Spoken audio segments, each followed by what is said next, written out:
நலம் காக்கும் ஸ்டாலின், உங்கள் குடும்பத்தின் நலன் அரசின் பொறுப்பு.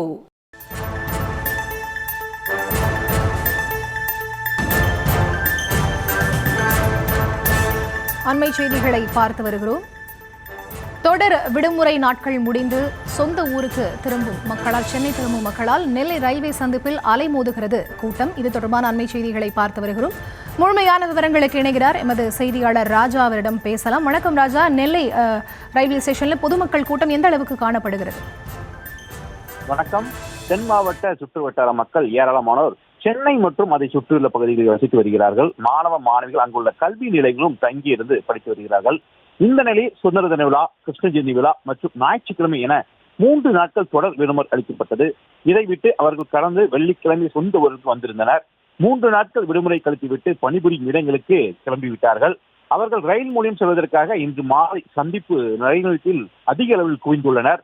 மாலை 5 மணி அளவில் நாகர்கோவிலிருந்து தாம்பரம் அந்தியங்கா ரயில் 3வது பிளாட்பாரத்திற்கு வந்த நிலையில் அப்போது அங்கிருந்த கட்டுக்கடங்காத கூட்டம் ரயில் பெட்டியில் முண்டியடித்து ஏறியது. ஏற்கனவே அந்த வண்டி நாகர்கோவில் வள்ளியூர் பயணிகளால் நிரம்பியிருந்த நிலையில் திருநெல்வேலி ஏறிய பயணிகளுக்கு இருக்கை வசதி கூட கிடைக்கவில்லை. இதனால் அவர்கள் படிக்கட்டுகள், பொருட்கள் வைக்கும் இடங்கள், கழிவறை பகுதிகள் அமர்ந்து பயணங்களை மேற்கொண்டனர். தீபாவளி, பொங்கல் போன்ற பண்டிகை காலங்களில் காணப்படும் அளவிற்கு இன்று அதிக அளவில் கூட்டம் ரயில் நிலையத்தில் காணப்பட்டது. விவரங்களை வழங்கியமைக்கு நன்றி ராஜா. நலம் காக்கும் ஸ்டாலின், உங்கள் குடும்பத்தின் நலன் அரசின் பொறுப்பு.